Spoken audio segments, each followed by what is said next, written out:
anyir langsung menyeruak. Bukan kol, bukan wortel, tapi kantong-kantong berisi ginjal manusia. Ya, Anda tidak salah dengar. 30 ton ginjal manusia. Diduga milik para TKI yang hilang kontak. Diselundupkan lewat jalur distribusi sayur menuju Kamboja. Siapa dalang di balik sindikat kejam ini? Bagaimana mereka bisa mendapatkan organ dalam jumlah sebanyak itu? Dan yang lebih penting, masihkah ada korban yang bisa diselamatkan? Bersiaplah, karena apa yang akan Anda lihat di video ini bisa jadi adalah kenyataan paling kelam tentang nasib TKI di luar negeri. Pagi itu, jalan lintas Sumatera di wilayah Tulang Bawang, Lampung masih diselimuti kabut tipis. Udara lembab, truk-truk besar menderu satu demi satu melintasi pos pemeriksaan rutin yang digelar oleh tim gabungan Polres dan Dishub. Razia kendaraan kali ini awalnya dianggap biasa saja, bagian dari pemeriksaan rutin angkutan berat pasca libur panjang. Namun tidak ada satupun petugas yang menyangka bahwa dalam waktu kurang dari 1 jam, mereka akan menemukan salah satu penemuan paling mengerikan sepanjang sejarah kriminal di Indonesia. Salah satu truk box yang diberhentikan menarik perhatian karena rutenya tidak lazim. Dari gudang distribusi sayur di Waijepara menuju Medan, tapi memutar arah lewat Tulang Bawang. Truk itu dikemudikan oleh pria bertubuh tambun bernama Wandi Sutrisno, sopir freelance berusia 41 tahun asal Bekasi. Ia terlihat gugup saat diminta membuka bagian belakang truk. Beberapa kali ia berusaha berdalih bahwa muatannya adalah sayur basah cepat rusak yang harus segera dikirim ke rumah makan besar di Medan. Namun kecurigaan petugas meningkat saat mereka mencium aroma tajam yang tidak biasa. Bukan bau sayur basi, melainkan seperti logam bercampur amis menyengat. Saat pintu box dibuka, bau busuk langsung menyeruak kuat. Petugas mundur spontan.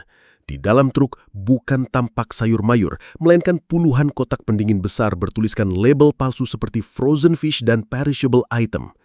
Salah satu petugas memberanikan diri membuka salah satu box dengan pisau lipat.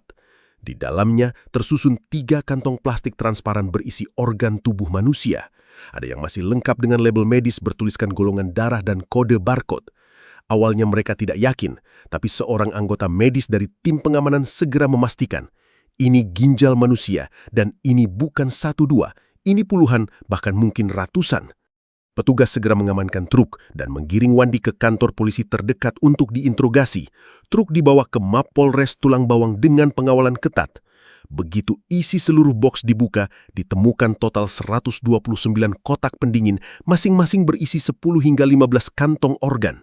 Berdasarkan perhitungan awal, total berat muatan mencapai hampir 30 ton dengan estimasi jumlah ginjal mendekati 2.000 unit organ. Berita ini langsung meledak ke media nasional. Tajuk utama koran pagi esoknya penuh dengan headline seperti mobil sayur bawa ginjal manusia, ritual iblis di jalan lintas Sumatera, dan tragedi TKI ginjal dijual, nyawa dibuang. Sosial media dipenuhi amarah. Keluarga TKI yang kehilangan kabar anak mereka mulai resah. Kecurigaan lama kini terasa masuk akal. Di ruang interogasi, Wandi mengaku bahwa ia hanya sopir bayaran. Ia tidak tahu isi muatan secara rinci.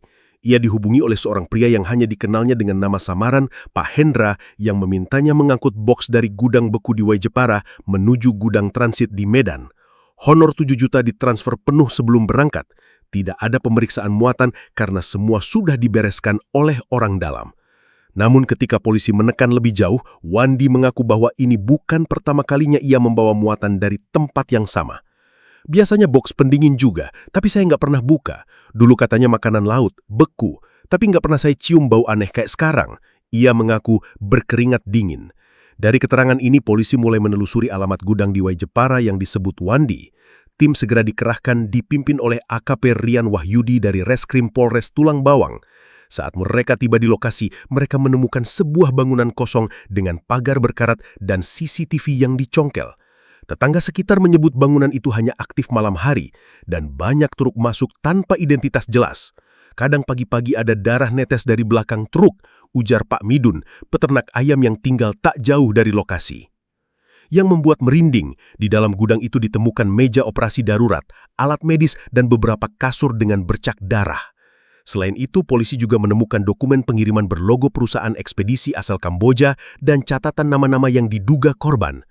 Sebagian besar nama itu berasal dari Jawa, Nusa Tenggara, dan Sumatera yang semuanya memiliki satu kesamaan, status sebagai TKI non-prosedural yang dilaporkan hilang kontak dalam 2 tahun terakhir.